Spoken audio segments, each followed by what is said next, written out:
Welcome to the Pestle, reviewing and breaking down movies to look for insights into the movie-making process.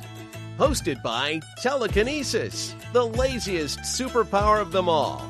Now, let's dim the lights with the remote control and start the show.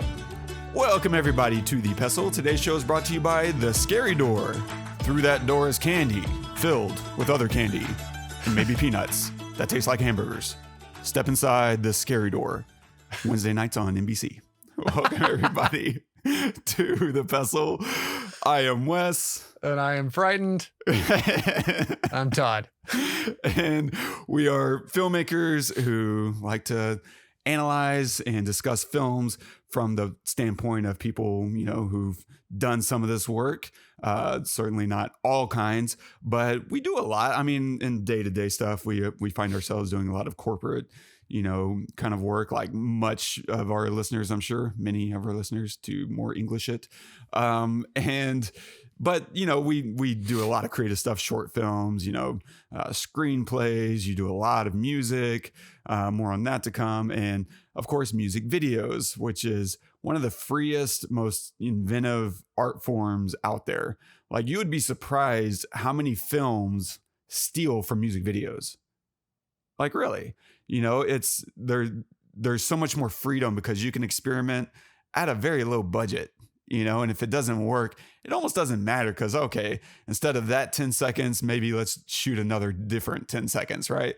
Like the collaboration that can happen and just the freedom of thought, the free expression is just so much greater. And so I've shot a handful of music videos. My first several were for the man himself, Todd, and I've shot, I think, one other, like, I'm trying to think if I've shot any others that weren't you, and there's the one from James Huff. I'll link that. That was Super 16, and I know I've talked to other musicians about shooting them, just never did, and I've been asked and, you know, said no to a bunch.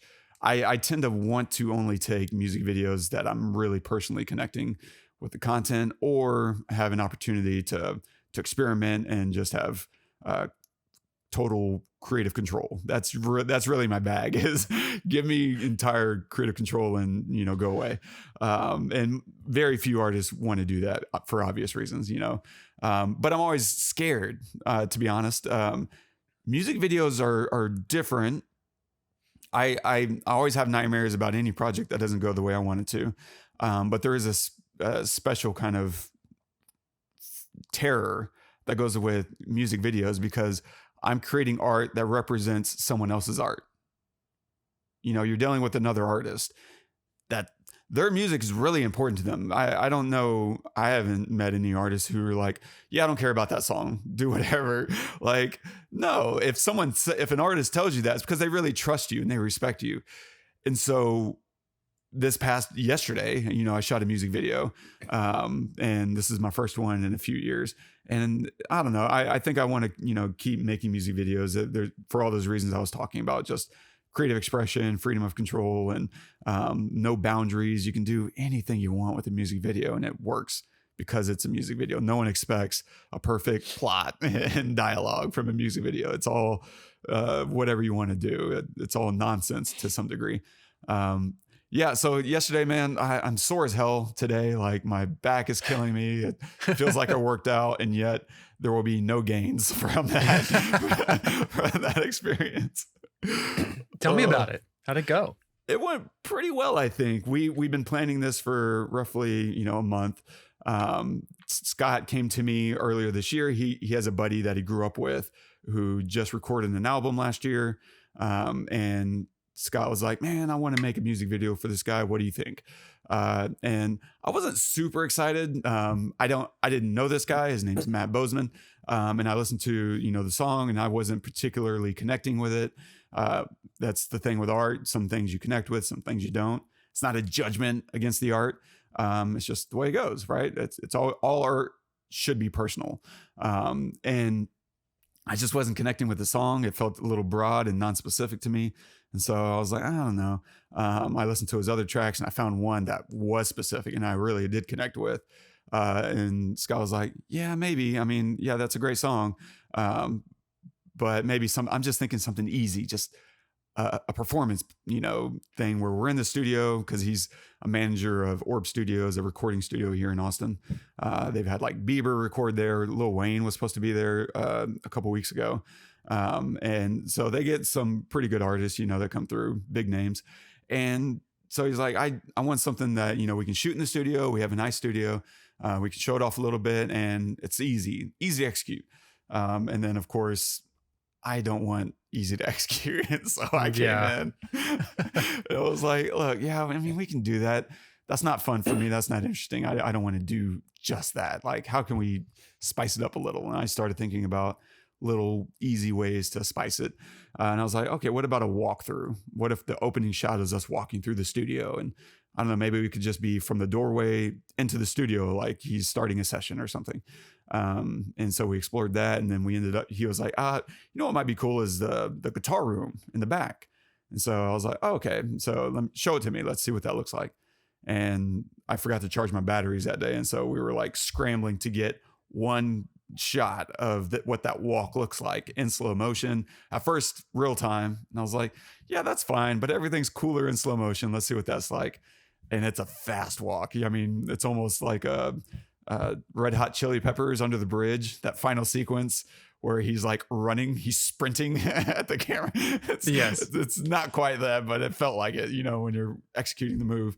And so that was a really complex, piece. Surprisingly, it's going to look, most complicated things that you're doing look super easy to the viewer, and it should. If something looks complex to the viewer, you might be doing it wrong. It should always feel super simple, super obvious, and super clear about what's happening. And so executing this move, that was a beast to get from point A to point B.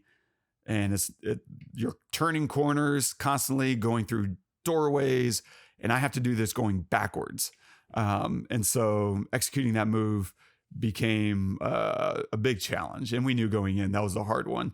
And so we scheduled everything in reverse. We were like, okay, the second half of the film of the music video is a bunch of performance stuff. He got the band that played on the record. Scott produced the hell out of this thing. Like, my hat's off to this guy, because he really was the engine behind this whole shoot. Scheduled everybody, got everyone together, scheduled the location out. And so I was like, okay, we're going to do this final scene, and we're going to do all this exaggerated lighting. And so I was like, okay, let's do that first. And that way, the night before, we can sneak into the studio, 8:00, and we'll set up so that when we walk in the next day, we are ready to go. Everyone walks in, we start shooting. And now we got the hardest part of the shoot done, which was the setup. Because the walk, that's hard to execute, but there's almost nothing to set up. The hard thing is just doing the walk. And so let's start with the hard thing, and then the rest of the day is so much easier. And so we had the musicians scheduled for 4 hours, and we only took 2.5 because we did the hard thing first. Cool. And so we broke down all the lighting, we shot all the other things, and we got the band out, and then we had to shoot the tracking shot. And it just kept adding little wrinkles of like, okay, the first shot is with all these guitars. And when I saw the shot, I immediately knew, I want to light all these guitars, which meant getting individual lights underneath like 20, 25 guitars. And so that's a cost thing. First off, like, how do you get that many lights without breaking my artist? Because I'm not paying for this thing. Like, I didn't take a payday for this one because it was more of a favor for Scott. And later I got to know Matt, and great guy. Like, we kept doing the whole thing. Did we just become best friends? Like, he kept saying that. Like, every time he would talk about a novel that he just read and I'd already read it, or vice versa. I'm like, man, have you read this? He's like, yeah, man, that's like one of my favorite books. What the hell? And he's this Shreveport, Louisiana, so he's got this thick accent. And so I saw these guitars and I was like, okay, I want to light them. But the thing is, to light them, we also need to dim the overheads in that room. Okay, that's fine. But then once we start executing the shot, I can't see Matt's face. And I really wanted to see his face, at least a little, because then we walk down this dark hallway and there's a projector set up in the hallway.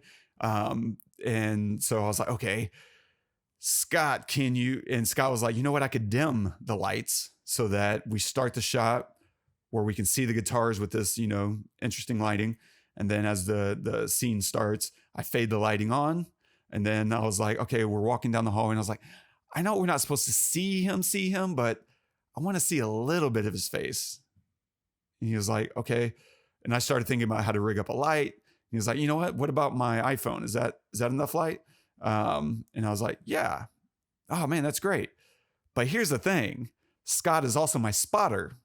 And so because I'm going backwards through all this, he's literally grabbing and there's a lot of ways you can spot like your camera operator. One of them is to just pat them let's say there's just a backward shot. You're walking backwards and there's a few obstacles here and there. And you might just pat them on the hip or pat them on the shoulder.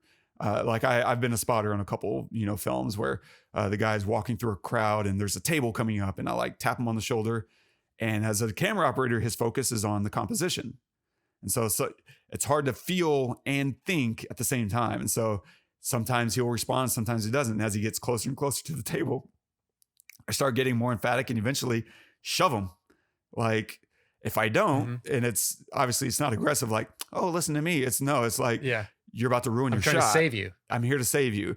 Yeah. And I'm going to do that. And he feels it, but he doesn't. It's a weird cognizant thing, that you're in this out of body kind of place while you're shooting these things. Another time I was shooting down on Dirty Sixth in Austin on like, I don't know, a Thursday night, maybe a weekend. And so I had to grab this gentleman who seemed to be homeless. I'm spotting and just kind of clearing the path, making sure no one gets run over accidentally. And this guy was a little out of it and was like, what's going on? What are y'all doing? And I was like, hey, sir, you need to move. This guy's coming, in about 5 seconds. And I literally had to just grab this guy and like scoot him off to the side and grab his luggage and put that off to the side just so he didn't get run over or there's some big calamity, right? Because this guy's holding like 20, 30 pounds of gear. And if he falls over, people are getting hurt. Nothing good is going to happen. And so you just kind of have to make these executive decisions and hope no one's too offended or, they understand in hindsight, like, oh, okay, he wasn't being an ass or whatever.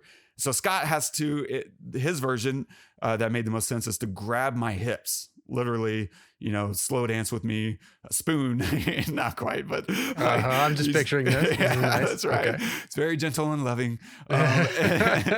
And grab my hips and literally twist them around corners. And I have to be loose enough to let that happen, but rigid up top enough that I'm getting all my shots. And so literally we turn multiple corners, go through doorways that are narrow, and I'm trying not to bang my hand into the door, which happened on several takes, and you have to restart. So he needs to guide me while looking where he's going. But then at the top of the thing too, he also has to worry about the lighting. And so he's like a drummer, like we're all kind of drummers. Him and I both are like drummers handling all, and it's brutal, but and then we have to do it very, very fast. Because you're doing slow-mo. So yeah. The faster and so you're going, like paint the picture, right? So if you're going to shoot something slow-mo, you have to shoot it at a higher frame rate. Is that right? Higher frame rate, and you have to move faster because you're going to slow everything down. So if you shoot at 60, you'll slow it down to 24, right? In post. Yeah. And so everything's going to look slower. Okay, cool. Yeah, you stretch out all, like you said, if you shoot it in 48, 60 frames, let's say 48, because that's what we were doing. 48, okay. And then in post, you stretch it back out. And so it's not just we're playing back those 48 and interpret it as 24. Instead, we're going to take those 48 frames and now they're going to become like 2 seconds worth. Whereas before it was 1 second's worth. Now it becomes 2 seconds worth. And so it just moves slower. And the inverse of that is while you're capturing it to a music video, you have to play back at twice the speed. Right. And so now it sounds like chipmunks. And so from my perspective, everything looks fine, looks cool. But from Matt Bozeman's perspective, the artist, he's walking and he's listening to his playback as a chipmunk and trying to keep in sync with that while looking cool or at least normal, like a human. And then he's watching Scott and I. He was like, we finally wrapped and we got, I don't know, 10 or 15 takes. Scott and I are panting, literally. And Matt just starts cracking up. He's like, you guys have no idea how ridiculously y'all looked. because it's me walking and y'all are like, not just staring, but you're moving and you're popping your feet like you're running a football drill, and it's and it's just, y'all are choppy and it's just hilarious. And he's like, I wish I would have got a shot of it from my perspective because y'all looked insane. That's awesome. Yeah. And it was a lot of work, a lot of fun, man. It very smooth. You just never know how those things are gonna go. Some shoots you think, oh, this is like a 6-hour shoot, and it becomes a 12-hour shoot. This one I thought was going to be like a 10 to 12-hour shoot, and it was like 8, maybe 8.5. Oh, wow. Okay. Yeah, we wrapped really fast and felt like we got it all. We'll see if it comes together in the edit. Were y'all using the A room to shoot in? We did. Yeah. Nice. It was available. I love it. That's the benefit of having the studio manager as your producer. It is. And even shooting in there, man, I was like, we got to make a movie in here. That was right. Yeah. Scott's already offered it up, and I'm working on a new story that takes advantage of some of it. But describe what is it? What is an A room? Why not a B room? What's the difference? Oh, okay. Well, in every in most larger studios where you have multiple rooms where you can track in, there's one main room, one main control room, one main tracking room, and that's what they call the A room. And then you've got in Orb you have B room and C room. B room is like it has its own control room and its own tracking room, but they're smaller, usually used for, if you want to get tight drum sounds or something. It's not like there's less room sound in it. It's more of like, I want to get, like a tight sound. And then you've got at Orb, you've got a C room too, which is kind of a larger, kind of mostly control room. And then you've got some vocal booths and stuff. So it's not really like you're not going to track drums in there. You might put a guitar amp or something in there to in the vocal booth to track guitars, or you'll track just vocals, or you'll use the room to mix in. And that's mostly what artists do in the C room is they mix. But the A room at Orb is amazing. They've got a Steinway in there, or is it a Baldwin? I think it's a Baldwin actually. This big, huge, grand piano, and and they've got actually 2 main tracking rooms in there as well. So it's gorgeous. Yeah, so that's what A room is. Yeah. Holy crap! That's really cool. I have an idea. It could be the birth and death of a band all in one scene. I can tell you exactly how that stuff happens. So I could be your advisor in that. You could shoot that really quick. Be a great short film. Very short. Of like, oh yeah, that's great. We should start a band. Yeah, absolutely. You know what? We're in here. Let's record something. Yeah. No, I hate that idea. That's a bad idea. What do you mean you hate that idea? Like, are you serious? What? I'm going to go get some coffee. I'll be right back. And you come back and they're gone. Like, it's whatever. Really, I can tell you all the major pinpoint moments that end bands. So that's so great. Yeah. Anyway. So it was fun, man. Anytime you get a chance to create with friends, it's just a really good time. And hopefully I'll be making more stuff, just want to keep busy, keep challenging myself, and, keep working on areas that I think are weak, or play with ideas. We were talking before the show, and maybe I'll release it as a special episode, bonus ep on the Patreon. But just, the freedom that you can do with music videos is unlike anything else. And I have so many ideas that, I've never gotten to try or do, and why not experiment in music video form? Yeah. That's awesome, man. Yeah. So what are we taking a look at today, man? Yeah, so today we are covering The Secret of Kells. So if you haven't seen this, please pause this episode and go watch it. I don't believe it's streaming anywhere.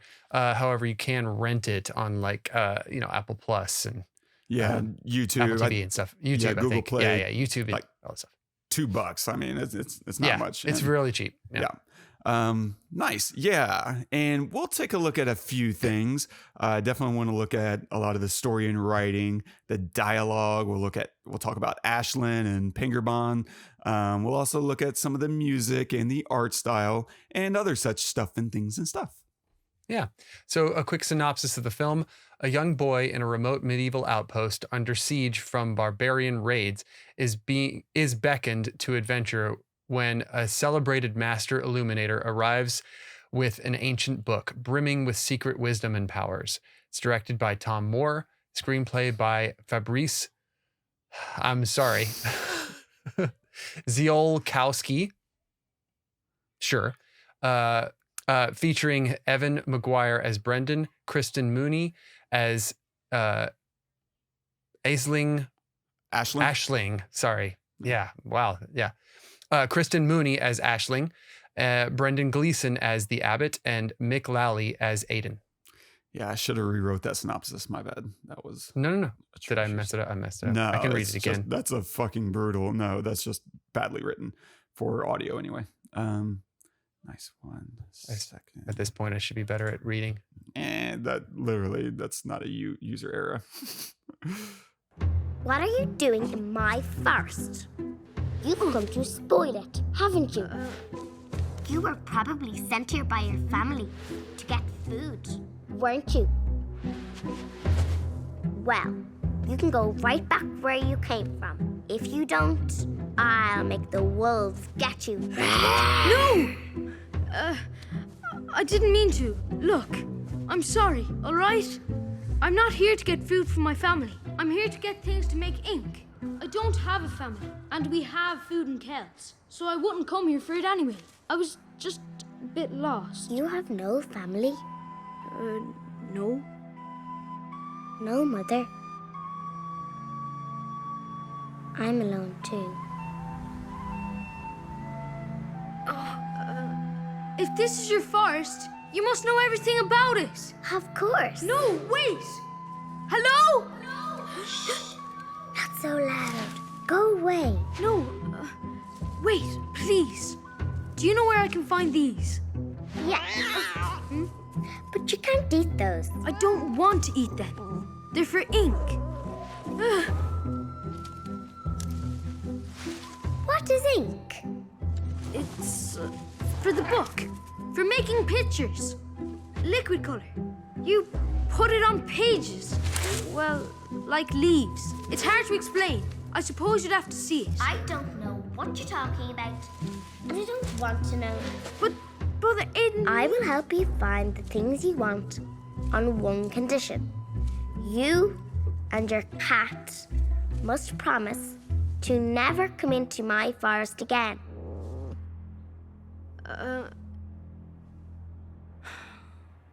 All right, then. We promise. Come on, then. So I don't know how much you remember from the first viewing. I'm curious if you've seen it since then. And if not, like how it holds up. So no, I've only seen it that one time. Like, do you remember watching it at my house? I don't know how many. Was that at your house? Yeah. Wow. I mean, I remember watching it, but I don't remember where I was. So yeah, I guess so. I don't remember much about it other than the style. I do remember the style. I think it just stays with you. It's there's something about for me about animation that is that like puts you into a world, but that I just really adore, and I think that's what makes it timeless. And when I say puts you into a world, I mean, you know, it's one thing to draw a character doing something, and the setting that they're in. It's another thing to paint the picture of a world where you have a sky and you have a background and you have things happening around that character that immerses you. And this film is unbelievable at that. I mean, there's kind of like this, you just feel like you're there, right? You feel like, and wherever there isn't really specific. Like you don't have like a set color of the sky, right? Or like a set background. It changes a lot, but it's always prevalent. It's always there, and you feel like there's like this, like a cloud cover hanging over them all the time, because they're building a wall to protect themselves and everything. And it's this. Even when he's outside of the wall in the forest, you feel like you're in the forest because of tree trunks around you, right? You feel like there's a canopy of trees above you, even when you're not seeing it. You just feel it, and it does such a good job of doing that. I mean, I will say that to me, I feel like the third kind of section of it, I guess, kind of falls flat a little bit. It doesn't ruin the story for me. When they become adults? Or when he becomes an adult? Yeah. Like after the invasion. After the invasion. Right? I feel like they just rush through that a little bit rather than giving me a little bit of a little bit more story there. I mean, or substance. I wouldn't say story. I don't necessarily need more story. There's so much of it. Yeah. That maybe just a little bit more substance would have been like, if it would have been 3 or 4 minutes longer, so that's all I would need. And I wouldn't feel this way, but it's not enough to ruin the story for me. It's absolutely gorgeous. I love the kids in it. I love the idea of having this older man, or this older kind of like master guiding Brendan, to find himself, or to find, the beauty in himself, to be able to, like, he's working on this very important book, and he's like telling the kid, hey, will you help me with this? Rather than get out of my way. I'm trying to do my, to make this super important thing. No, I want you to help me with this. And bringing him into the fold is such a beautiful message, right? Not just as like a parent, but as a grown-up, like recognizing that there's something in children that we don't have anymore as grown-ups. There's something in children that should be celebrated rather than like told to, hey, stay in your lane, like stay where you are. I just thought that was super beautiful. I felt like it was really good kind of marriage between like Christianity and mythology. It felt like it was, I didn't know what, the book is it the Bible? Is it like a special book only for them? Is it based on what it's based on specifically? Like it didn't tell me how to be. It didn't tell me what to think in regards to my religion, or if I had any, or if I should have any. It was just about the process. And I thought that was really beautiful.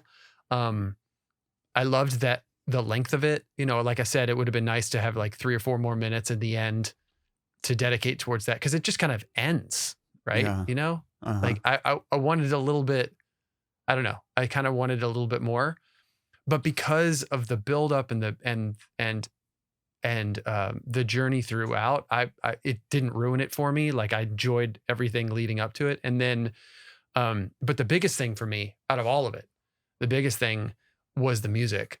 I was floored. Like this is a textbook, tell a story through sound. Right. And I think your clip was a good example of that. I mean, if you listen to it, there's this, when she's threatening him, there's a playful kind of feel to the music. And so you don't feel threatened because it's playful. Yeah. But then the moment it gets serious, the music gets serious, right? There's more ominous tones. There's kind of like this feel of longing when he says he doesn't have anybody, and it's instant. The moment he says something or responds in a certain way, it changes. And they use music and sound to tell that. Also, and at the very beginning, you can tell that it's going to be like that. And when I say the very beginning, I mean like when you see the goose at the very beginning, not because there's any music, but because the sound is so prevalent. The sound of the flapping, of the footsteps, of the goose itself are so in the forefront of it's just everything is based on sound. And I think they started from that, right? They're like, we're going to build this world sonically, and obviously visually you're going to build it. It's a film. You're going to build it. That's the no-brainer. But if you start from the point of another sense, of a sonic sense, now all of a sudden you know that the visual is going to come, but you don't necessarily know that the sonic aspect is going to come, because that's usually thought of at the, like later on or whatever, like what's this going to look like? No, let's start with what's this going to sound like, because the sound is going to tell you how it feels. Like you can always change things visually and I guess sonically you can, but when you start from someplace sonically, it's got to stay there throughout. And so if you start from a good solid foundation of, we're going to make this be very poignant, very pointed, and everything that happens I want to hear. When you turn a page in the book, I want it to be very clear and crisp. When you take a step, I want to hear that footstep. It's going to be very aggressive, I guess, sonically. Yeah. Then that changes also how you animate, right? Like, and I thought that they did such an amazing job at that. I mean, I kind of was watching it for the sound, honestly. Wow. So, anyway, yeah, I loved it. Again. Damn. Yeah, I mean, that's interesting, especially as an approach to where to begin, like to be able to think about starting with sound and then building from there. My assumption would be the inverse, that because it's about the Book of Kells, which is just a pure visual masterpiece, to really undersell it, right? Yeah. That, you start there and you can say, okay, because I bet there's a lot of space about where are we going to take this? Is this going to be an adult cartoon, right? This is an adult animation versus more audience friendly, and you can work your way around that. But I don't know. I mean, I love this movie so much. It stays with me. This might be the most rewatched animation for me, outside of my childhood films. And I think like there's a couple, like Spirit of the Way and Your Name, are probably catching up with The Secret of Kells, but I've seen this so many times because visually it's its own thing. The music is its own thing. You don't hear this kind of music in animations, I don't think. And I love it so much. And even just re-listening to that opening, or that meet cute, between Brendan and ASH-lin, like you could start to see how they thought about sound, because I completely agree. There's just so much thought about the soundscape. The instruments they choose seem to be different for everyone, right? The Northman seems to be very drum heavy, right? High energy, aggressive. Whereas Irishman, the Forest, and ASH-lin seem to be lots of strings and harps, and it's very flowing and beautiful and patient and peaceful. In ASH-lin, it seems that they even reserve adding in winds. Like, we'll do a lot of woodwinds, and that way the forest is invoked, right? The breath. You often talk a lot about how, depending on the story, right, you want to hear the breathing, because this is about human breath and life and life force. In this case, I would think it's more about the wind, right, and going through the woods and representing nature. And she's constantly flowing in the wind, right? Even when she finally says her name at the top of the canopy, her wind is completely parallel to the land, right? And it's just absolutely emblematic of what she represents, which is, some kind of fairy, and some mythic, spiritual, creature of the forest. And I mean, you love her immediately. Like, she's so full of, attitude and sass and, this kind of playfulness, like you were talking about, right? She pretends like, I'm going to eat you or whatever, she says, I'm feed you to the forest or whatever. Wolves. The wolves. Yeah. And I love all of that. And with her having all this, a lot of things they're doing so much, because on the one hand, she sets a rule immediately at the top, which is, I'm going to show you what you need, and then you are never entering my forest again. Now we have a hurdle. By the end of the encounter, you can come back with your cat, right? Like, oh, you can come back with your cat. Now we have a place to go, right? Setting up this hurdle immediately gives you something to overcome for these two characters to then become closer. If she had said just, yeah, I'll help you, and that's that, it's not quite as interesting as creating an obstacle. And now you can create depth and layers between these two characters. Beautiful touch. The other nice thing about introducing her in this way, she's high energy, right? She's just constantly popping in and out of bushes and upside down and scaling and falling with ease, is whenever we get to the end of that first section with them together, we see him get curious about the cave and Crom Cruick. And now we see a shift in her demeanor because now there's fear. She was running and commanding wolves and joking about death. And now you see fear in her, and it's real fear. And all that bold, confident cockiness completely vanishes. Now we, the audience, know there's real danger if even she is afraid of something. And so that contrast really sets up so much opportunity for the rest of the film. But then on top of that, with all that playfulness at the beginning, she has that one brief moment where she talks about, I'm all alone too. Like, oh, she's got a backstory that we don't know about, but suddenly you just, emotionally start connecting with this character. It's pretty masterful the way they just zip in and out of all of that within 2 minutes. Yeah. Wow. They don't do any fluff. There's no fluff in here at all. They get from one statement that means something to the next, to the next, to the next. I mean, it's, the way they, where is it? The way they establish, Aidan,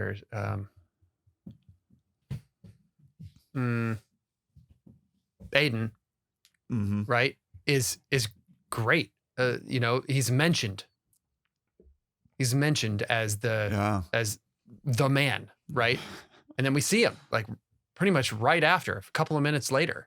But he's mentioned first. So it's not like he just appears and, oh, he's this guy. No. Let's mention him first as like the man.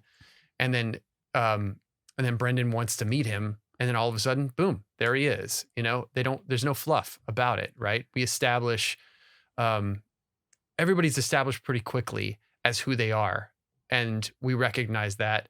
And then it's just beaten into, they are who they are. And we developed, and then they're developed over time, over the next few minutes, over the next 20, 30 minutes or whatever, into more of, like Aidan yes, he's great at what he does, but also, he's like a grandfather figure, or he's like a mentor, and he's established more as that, but there's no fluff around it.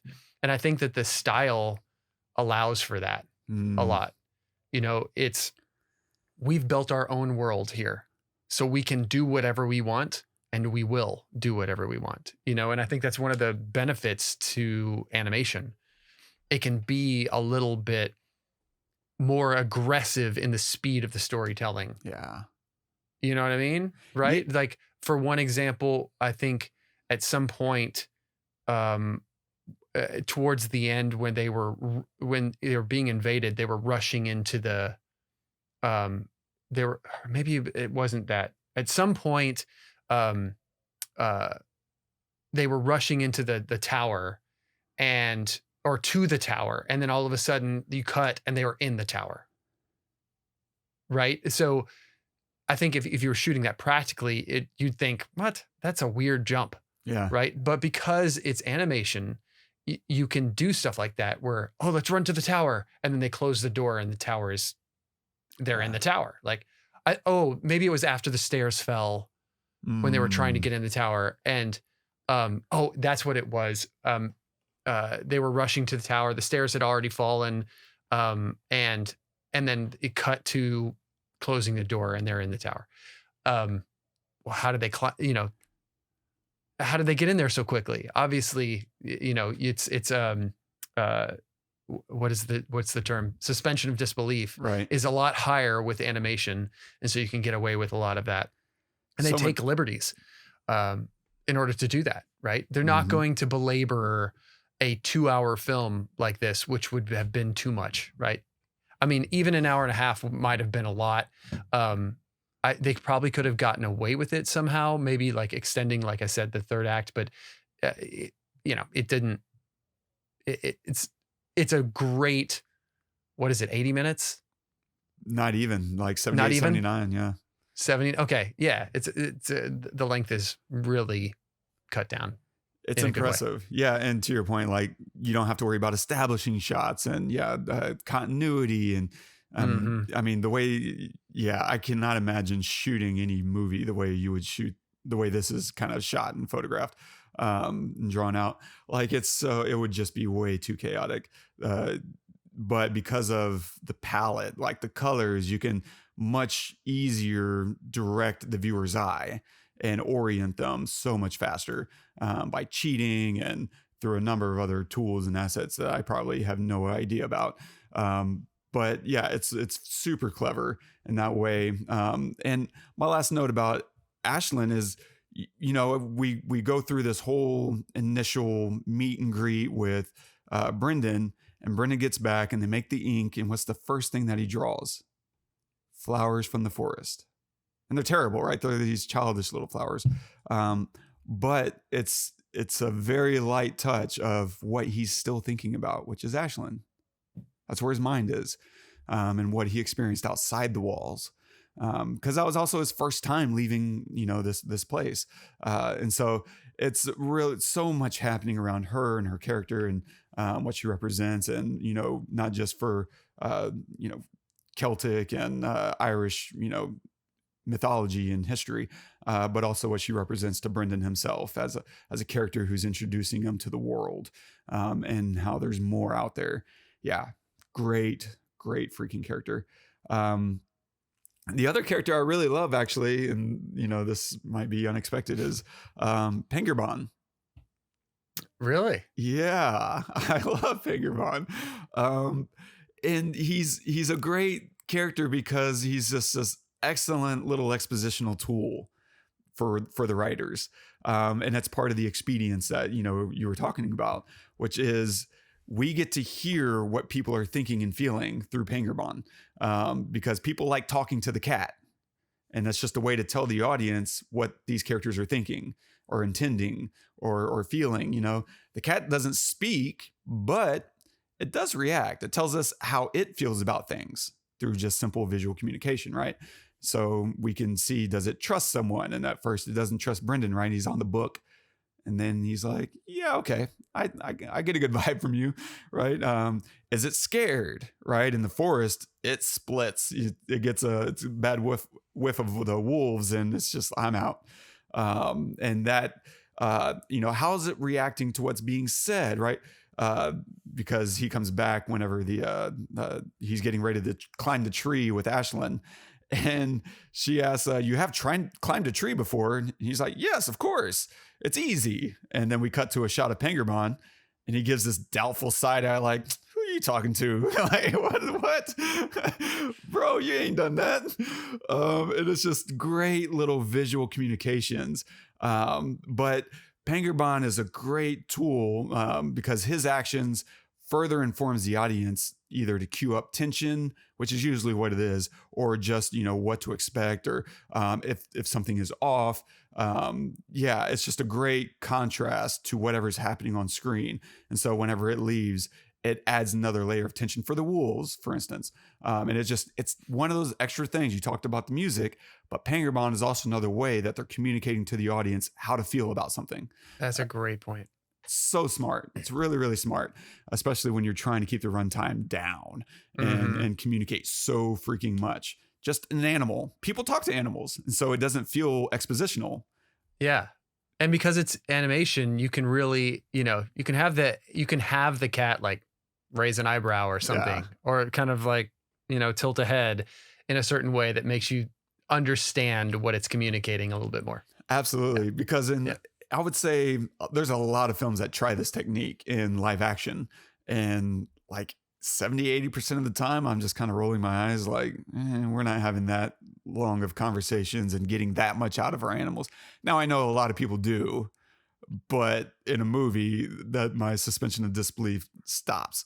Now there are some movies that do a really good job of that. And so I'm not saying that, they're all like garbage, but I am, and those are great. When it works so well, and helps. But because it is animation, to your point, it's so much easier to just go with it and have the animals reacting in a way that communicates something else to the audience. Really genius. The other cool thing about Pangur Ban is that name, Pangur Ban, is a poem. And so that whole character is based on a poem about a cat from around maybe like the 9th century. So like from the 800s, there was a poem that was written about a white cat. And that's what Pangur Ban means. And it's, I'll link it in the show notes if someone wants to read the poem. It's not very long, but it's just about a scholar, basically, who's writing about his cat, a poem about his cat, and comparing the way the cat pursues mice and, its joys in the same way that he pursues scholarly pursuits. That's basically right out of the wiki. Oh, that's cool. Pretty cool. God, this movie is aching with thoughts. 1,200 years ago? Yeah. Wow. It's one of the oldest, most famous Irish poems. Yeah. That's amazing. Freaking cool. My last note on dialogue, or on story and writing, is about the dialogue, which is to say dialogue is tricky. In this kind of movie, very, very, very, very tricky, because it needs to feel authentic, right? This is, a very old story, not that the story is true. We'll get to that in a little bit, but because of the era that it's set in, it needs to feel some layer of authentic, right? And so on the one hand, part of that is the accent, which doesn't seem like much of an issue naturally, right? Just cast Irish people. But the thing is, they can't be too thick, or else, it's maybe not as accessible to foreign audiences. And cartoons, the big thing is make it very articulate, make it easy to understand what everyone is saying. And so you usually get that with cartoons, is more articulation and enunciation. And of course that's really, really well. And you still hear, the Irish accent without struggling too much. There's probably one or two words where it's more of the word itself isn't familiar than the accent is the trouble. Like Cromcrill, I think, is one of the words in there. And I was like, what is he saying? And that took a lot of Googling, but we'll come back to that. And so that's one of the things with the dialogue. The other thing is word choice is really important, right? This is a period piece. And so it's also based loosely on real people and ideas. And so it needs to feel honest and real. And so figuring out the word choice is, paramount, importance. But it's an animation, right? Which also implies accessibility to kids. And so the word choice can't be too archaic or sophisticated, or else you're going to lose half your audience. And arguably the more important part of the audience, even though this plays really, really well for adults.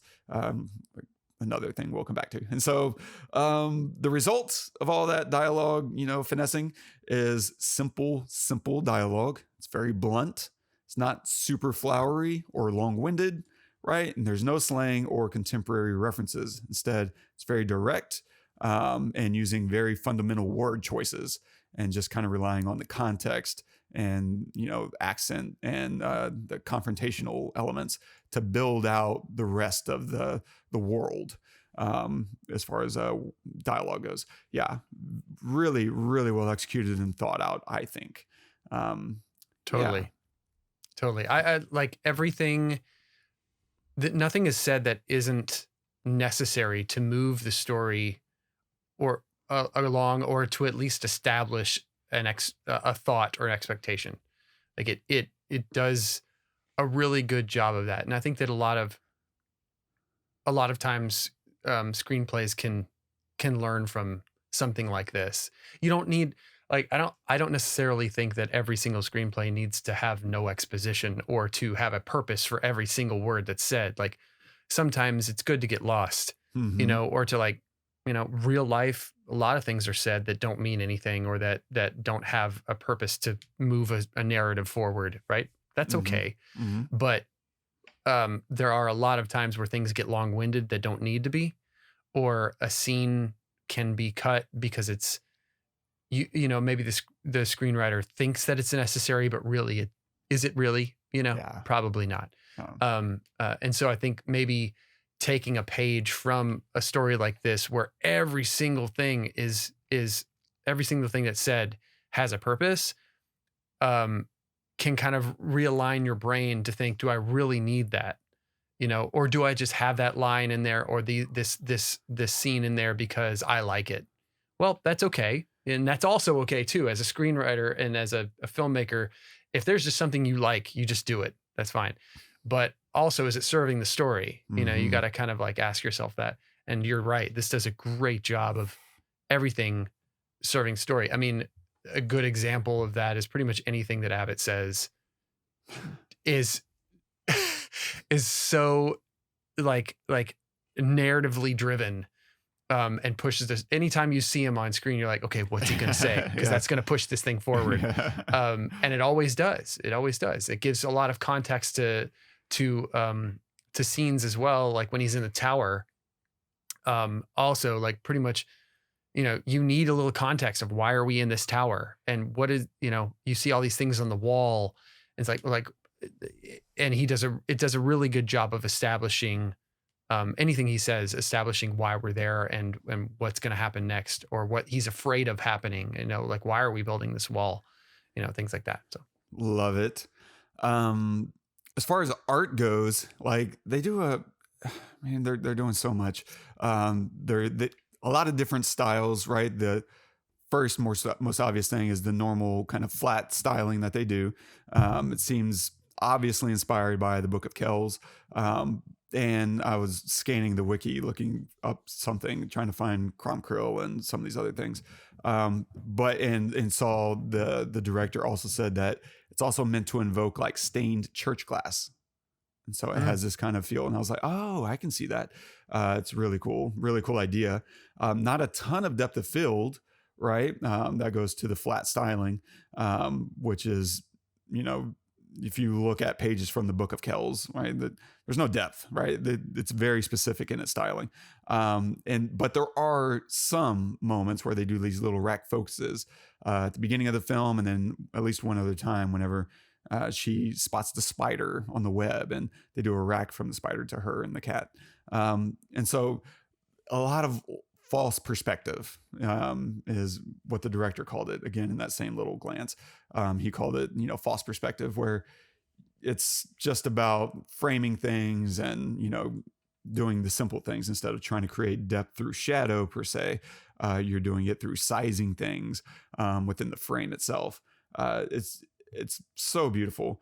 The other style, they play with some other styles that are still in that same, you know, thought, but helps you understand that now you're out of this normal world. Because if you want to insert some other conceptual ideas, you don't want to confuse people by thinking, wait, where did we just go? No, instead, like Brendan is in his rooms trying to scheme up a plan, right? And so he grabs some chalk and he starts writing out on this tablet. I could sneak in through the wall through this way, right? And it becomes this black and white thing with chalk, and that chalk becomes important later in the film. We wouldn't know that at the moment, of course, but it's another one of those efficiency things. Like, okay, we're going to see what the problem is, how he's going to solve it, and get the idea that he's afraid of trying to do this in the first place, all through this little cutaway, this insert of him drawing his plans, and it becomes a whole new animation. Another little styling they play with is with the nightmare. He's having this nightmare about Crom Krill, right? And it's this weird, sickly green texture to it, and he's going through all this stuff, and it's terrifying. And yet, you know, that's its own nightmarish quality.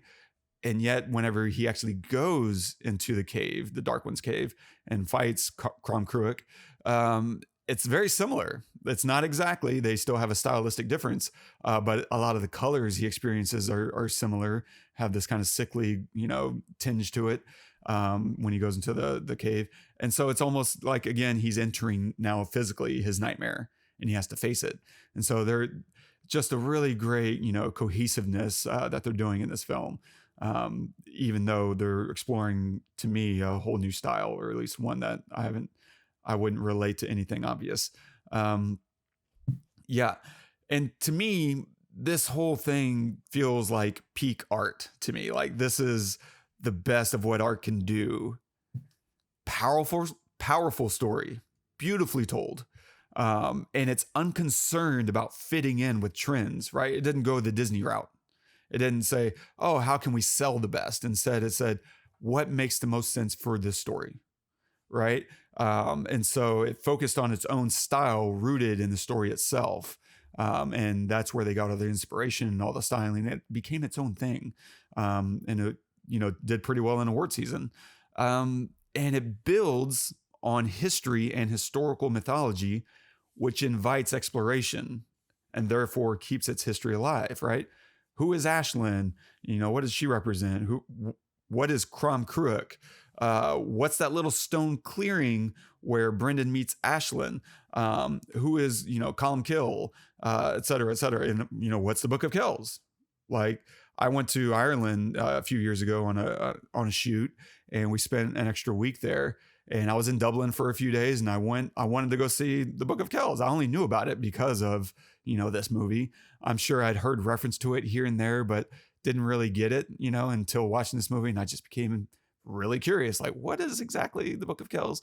And broadly, it's just it's a bunch of paintings, and it's about the 4 Gospels of the Bible, the New Testament. And so it's just kind of visually telling that, and that kind of thing. Look into it, and don't let me be the definer here. There's so much beauty in it to explore. Unfortunately, I didn't get to see it in person. That was really disappointing, of course. There was this crazy line out the door, and I just didn't plan my day for it properly. And so, but that library itself is called the Old Library. And I guarantee everyone listening has seen pictures of this library. It's one of those famous, just unbelievably beautiful,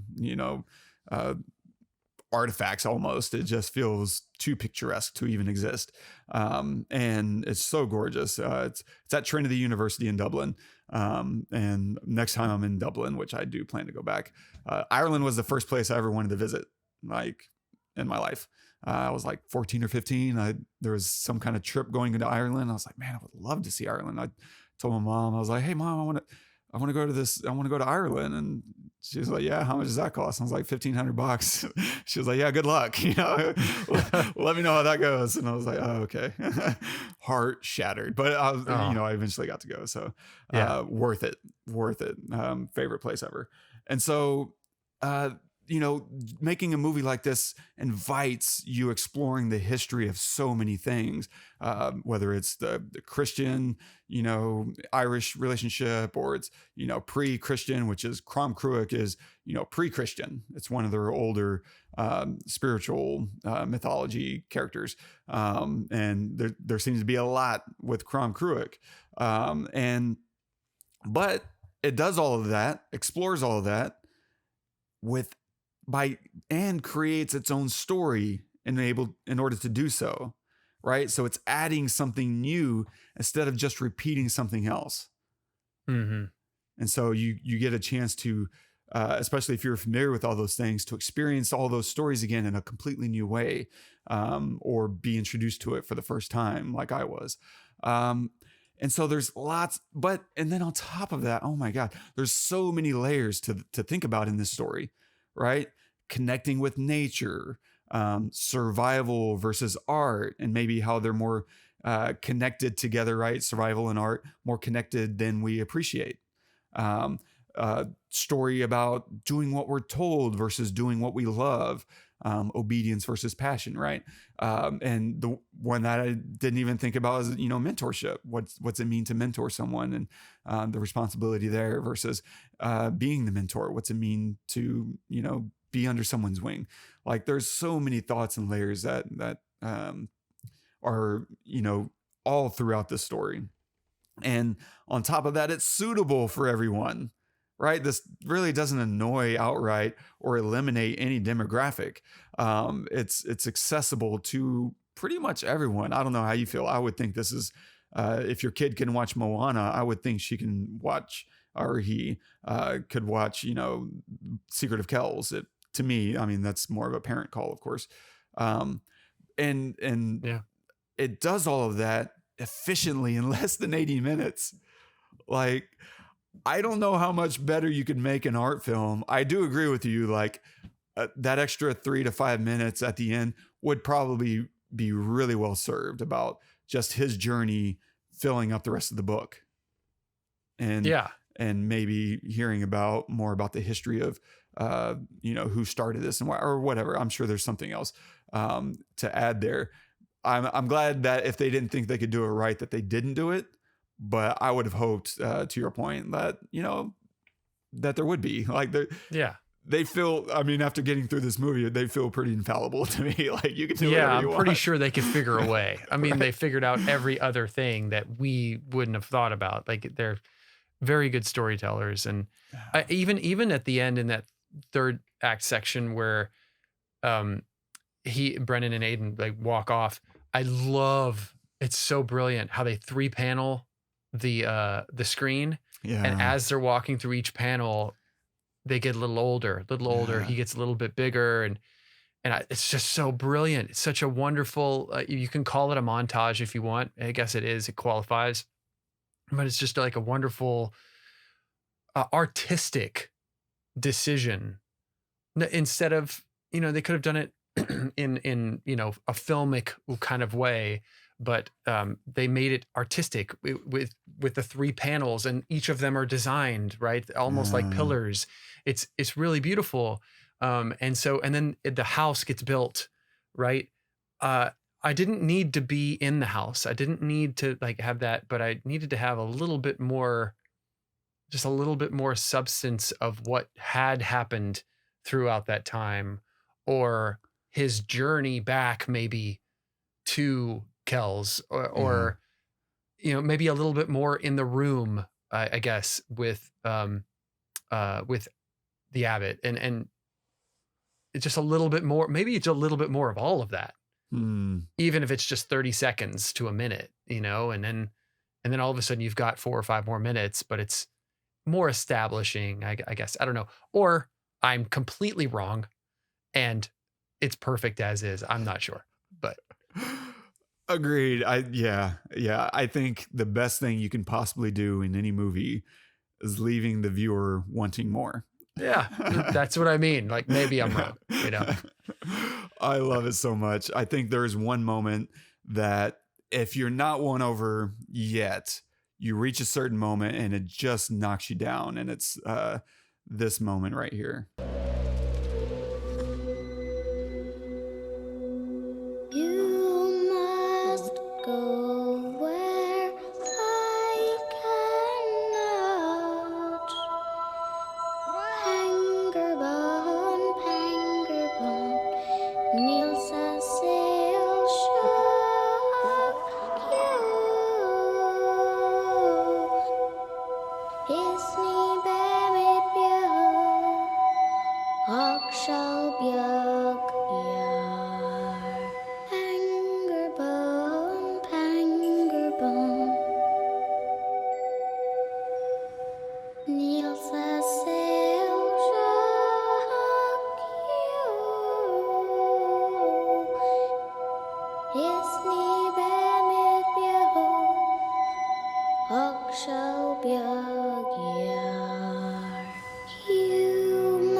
So good.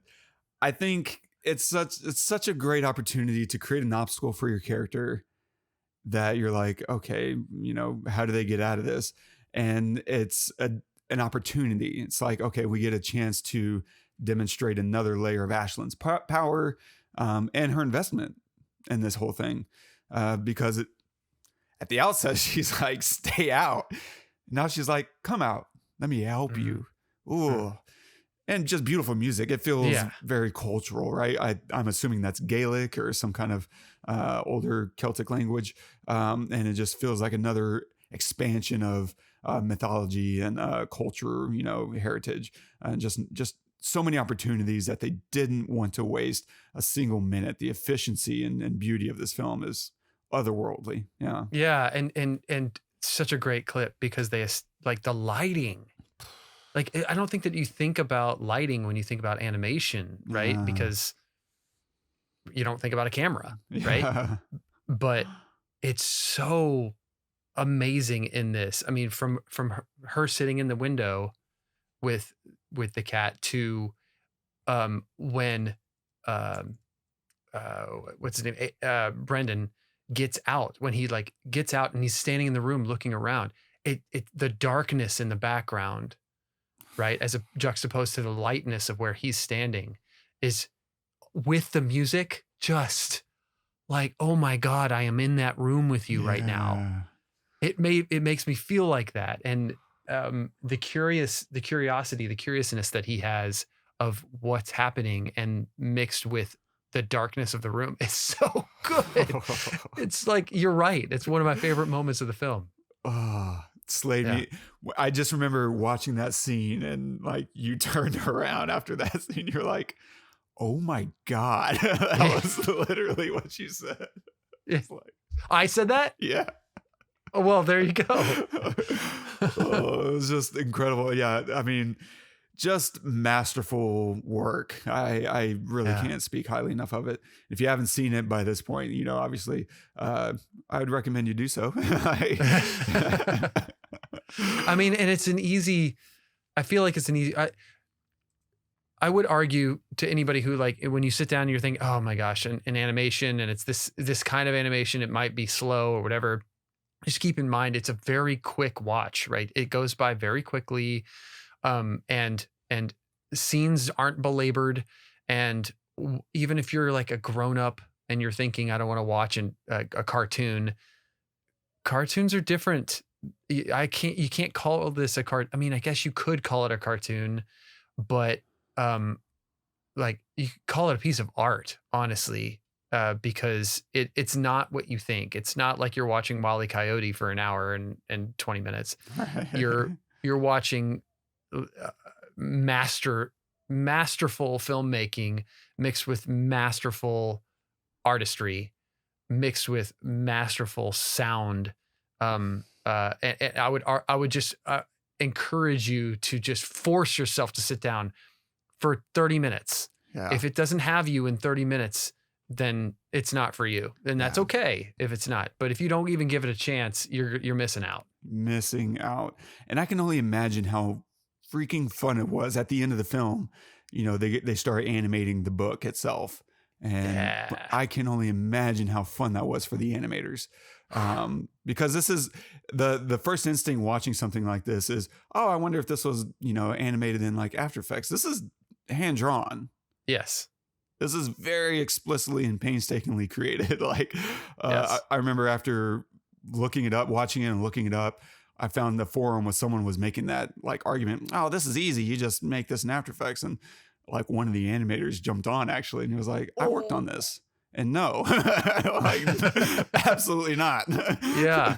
Well, that brings up a whole nother conversation of look, computers are fantastic and amazing and incredible. But I think that part of the problem with, the After Effects, I guess, mode is that it's so easy to dismiss artistry as that's computer generated.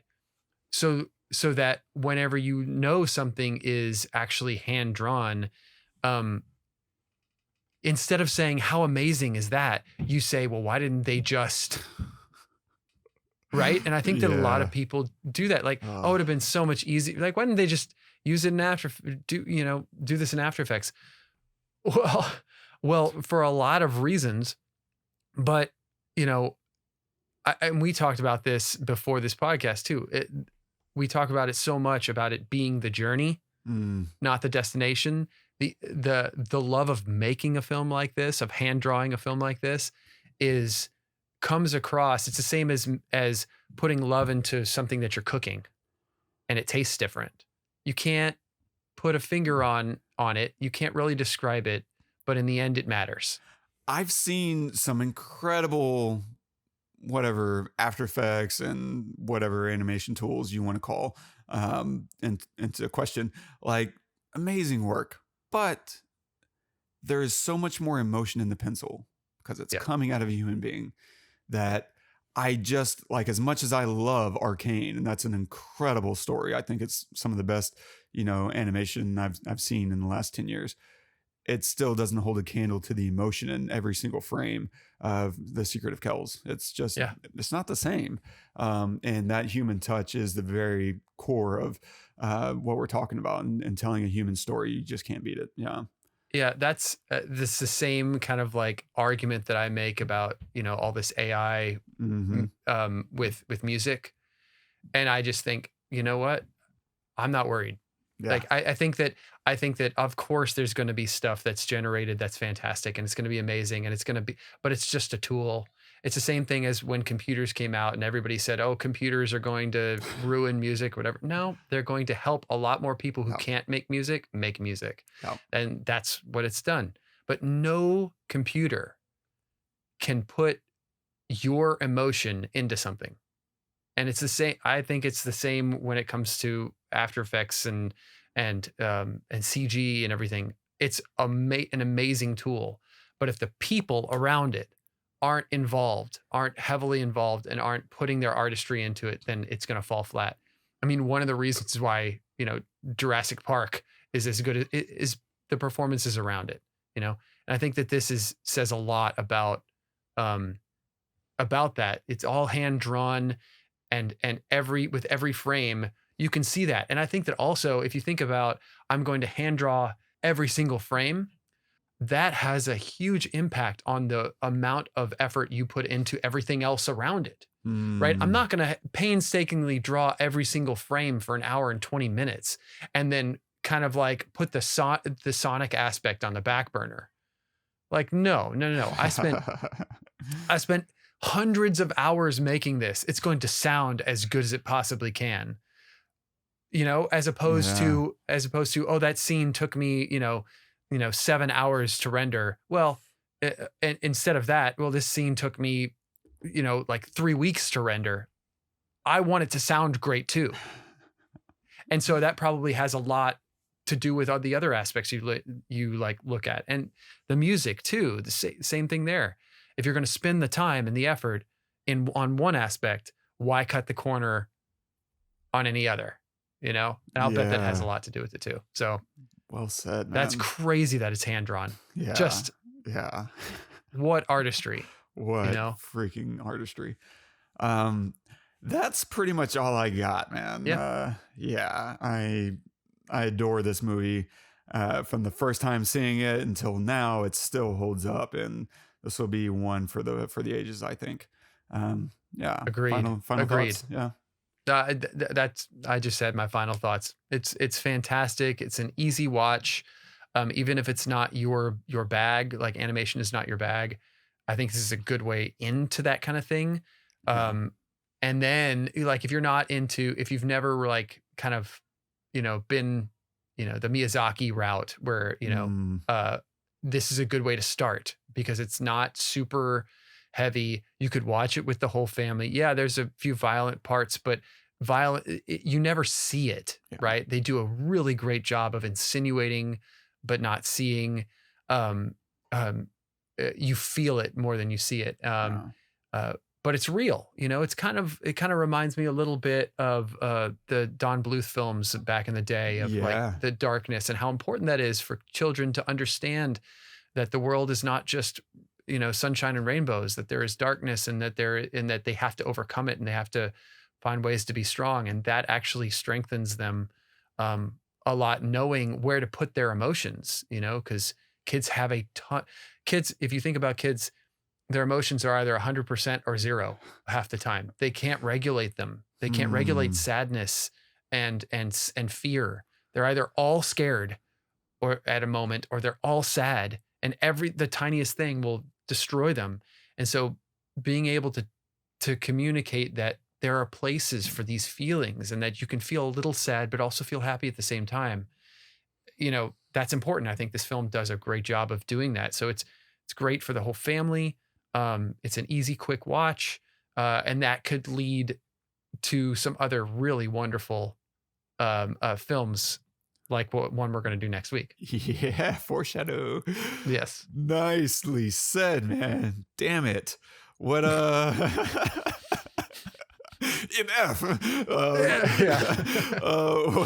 What are you going to recommend this week, man? So I had a thing that happened this week, and it really upset me, and it's a roundabout way of saying this. Whatever. I'm going to recommend a book, one of the only books that I've read. I'm not a huge reader, but I'm going to recommend Start With Why by this author named Simon Sinek, Sinek. He's a speaker, and he speaks about business, and he speaks about like management specifically, and how to manage people and the best way to do that, and what kind of managers we're lacking that we need, not just in business, but in life in general. And the Start With Why book is really, it kind of has, now that I'm a manager, I get to implement some of the things that I've wanted to implement based on this book. He's written a lot more since then, but this was his first book. But what happened was and I'll be very quick, on Friday. So I had our department director put a meeting on our books for last Friday for everybody in the department under me. And then at the last minute, he pushed it till this Friday. That was a little annoying, but it was fine. He's a really important high up guy. Well, the meeting on this Friday was supposed to be for 7:00 in the morning, my time. Fine. He's in India. It's the only time that he could do. It's late for him. All right, no problem. We get 20 minutes into the meeting, he's still not there, and then find out that he had some quote unquote emergency that he couldn't attend. And the old me would have been like, okay, that's all right, just deal with it. It is what it is, right? But the friend of Wes Heidenreich understands that is not acceptable. That is something that is a conscious decision. What? Amen, brother. Yes, it is. It was a conscious decision. It either was conscious or unconscious, and either way is unacceptable. If it was unconscious, that means you don't care enough for the people that you are taking an hour from, who are actually the people who are doing the work that pay your bills, that pay your salary. Or it was a conscious decision, which is just as unacceptable, in which case you snub us, don't tell us about it until 20 minutes into the meeting that you're not at, that you're not coming to. And it just made me think, I will never be that. I will never. The whole point of my job as a manager is to take care of the people who are doing the work that help to pay for everything around us, right? What do you need? I'm here for you, right? He should be that way. Yeah. What do you need? I'm here for you. Not 20 minutes into a meeting I've already rescheduled at 7:00 in the morning your time, and I'm going to bail. Like, no, it is a complete opposite from what I stand for. And it really upset me. And so that's why I wanted to recommend this, because he talks about stuff like this. He talks about like why we do what we do and why it's important to us and how to ask that question. And then also what the types of people that we need, not just in business, but in life in general, of like, and you talk about this all the time, respect for other people and having respect for yourself to where you're not going to put up with stuff like that. Yeah. And you've taught me that a lot over the years of like, I am never late to things with you. I'm late to everything all the time. I'm being very serious right now. Oh. I'm late to everything all the time. Every single meeting in my work, I'm like a minute late always, but that's partially because I'm coming from another meeting. Exactly. Right. But I always say, I'm sorry. I never bail on anything. If I say I'm going to be somewhere, I'm always there. But especially with you, I'm never late. And if I'm going to be late, I let you know. Which is all I ever really want. Yeah. Because I respect you. I respect your time. I know that you do things very pointed in your life. And I assume that everyone else is that way too. And so I try to act as such. And And yeah, so anyway, that's what I'm going to recommend. So it was a long-winded thing, but it's a story nonetheless. Whatever. Well said. Hell no, I'm all for it. Anything that gets the message out, brother. Yeah. Good. No, yeah, and there's grace, obviously, but patterns are what upset me, right? And same thing with you. Like, he couldn't make it. That's fine. Reschedule. That's fine. You do it 2, 3, 4 times. Now we're talking about a pattern of disrespect, and now it's like we need to address this at some point. But yeah, there's grace, but whenever you take advantage of someone's grace, now you're just, like you said, you're not really respecting someone now. Now it's becoming a little bit more personal, and my time is valuable to me. If I craft time out of my day for you, I literally plan my day around that. The rest of my day is scheduled around you and I, going to Starbucks at 5 p.m. That means I need to be wrapped up with my work by 4 or 4:30, which means I need to start my day, at X time. Like, I plan it so that I can be respectful of your time. And if I get there at 5 and then someone texts me at, 5 and said, "Hey, I'm running 20 minutes late." No, you knew that 20 minutes ago. Yeah, exactly. Why didn't, yeah. And so I try to be very respectful of other people's time, and there's grace, but I generally expect, the same treatment, where possible. Emergencies happen, but if you're constantly late all the time, no one wants to hear about your emergency anymore. Right. And if you don't even show up to the meeting to tell us that there's an emergency, right? And you're 20 minutes late. Yeah. Anyway, that. I'm off my soapbox. What's great about that recommendation, though, is I'm also recommending a book. Oh, nice. So many books, too many notes. And so I wanted to really recommend a Sally Rooney book because she's an Irish author. And Ireland has an incredible track record of amazing authors. And Sally Rooney is a contemporary author, and she's so good. She wrote Normal People and Conversations with Friends. I just read my first book of hers because I watched those on Netflix. I didn't read the books. I read her latest book, Beautiful World, Where Are You? And I just loved it. I love her style. She has her own voice. And yet I'm recommending another book by an American, Circe. It's by Madeline Miller. And it's the book I've always wanted. I almost can't believe it exists. Now, everything, like I said, art is personal. And so for me, this might actually become my favorite book ever. I don't want recency bias to like kick me in the butt here. And so for now, Hemingway's The Sun Also Rises is still my favorite book.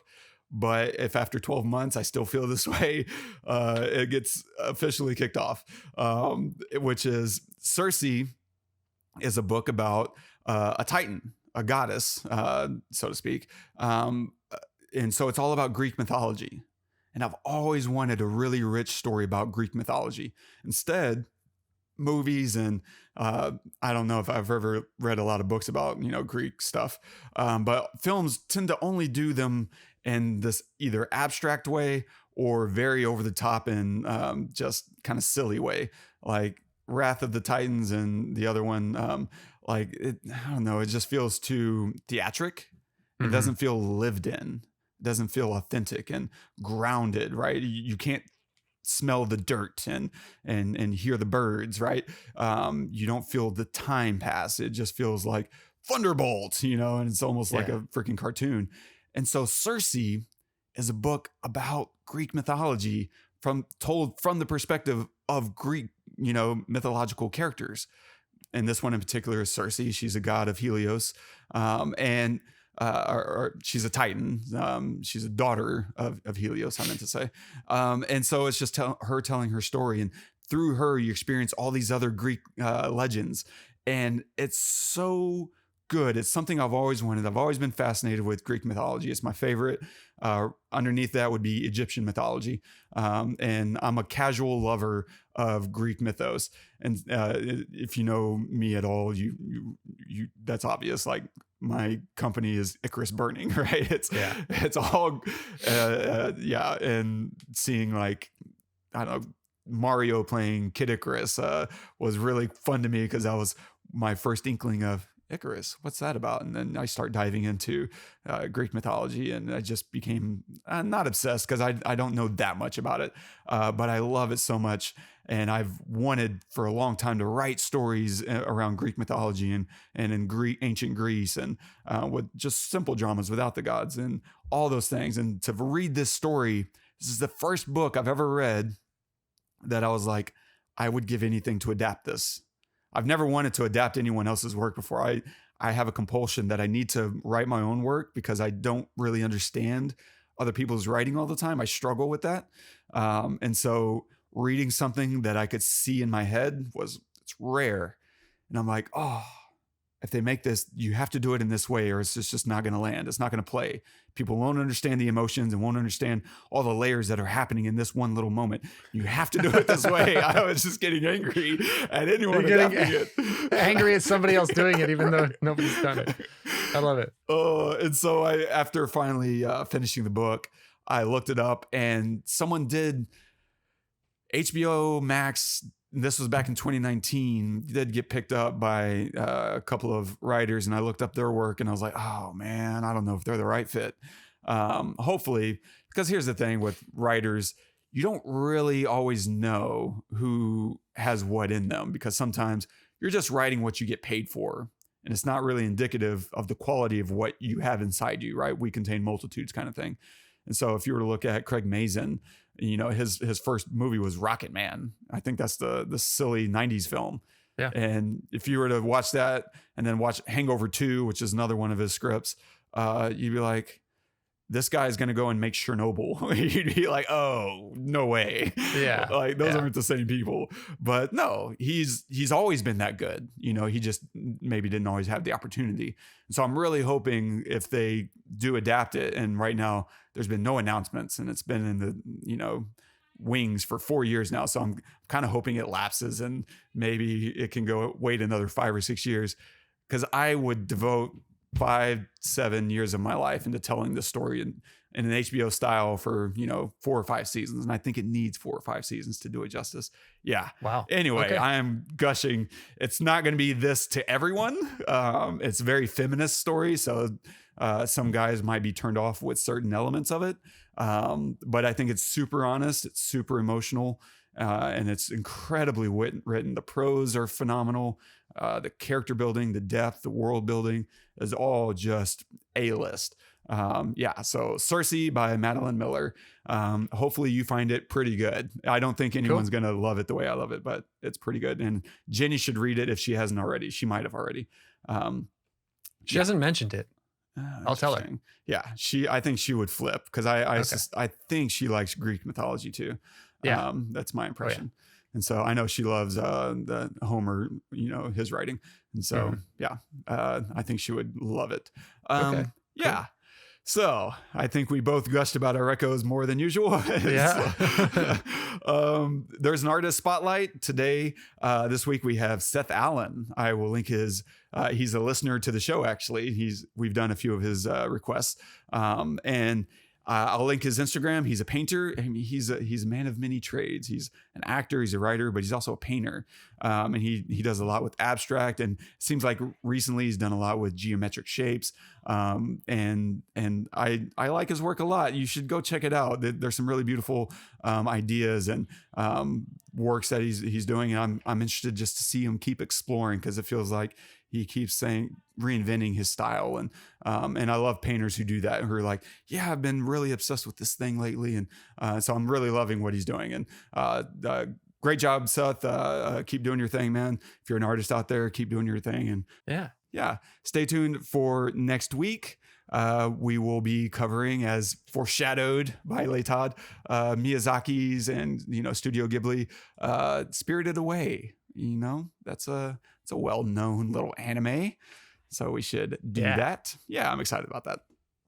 And if you're enjoying the show, don't forget, subscribe, drop us a review. If you drop us a review and do so with a request, we just might do it, like we did The Secret of Kells. That was a listener request, so hope you enjoyed it. And let us know if you want to drop us a note. You know, you can do that on YouTube or on our website at thepestlepodcast.com/The Secret of Kells. And our quote of the day today is from Jonathan Swift. May you live every day of your life. I think I pronounced that wrong. May you live every day of your life. Live as a verb. Yeah. Love it. So Love good. it. Irish author. And I just, you think about the Abbot and his good intentions, and then he spends so much of his life regretting all of it. Like, there was probably a better balance where he could have tried to defend everyone, but also figured out a way to exercise a little bit more wisdom in just his day-to-day. And he got onto his deathbed and thought he ruined everything. Mm-hmm. Maybe not. Yeah, I mean, it's hard being in that position of care, where you have to take care of everybody, Yeah, absolutely adore it. Great quote. I would go into it, but I think we're running long on time, so we'll cut it. Sounds like people are stirring here in my end as well. But thank you guys so much. Thank you for the recommendation. Secret of Kells, fantastic. Hope you guys like this episode, and because as much as we loved watching the film and talking about it. And yes, make sure that you subscribe, review us everywhere that you get your podcast, and share us with friends. It all helps a ton. And thank you for listening. Until next week, I'm Todd. I'm Wes. Go watch some movies. Pangur Ban, Pangur Ban. Yeah.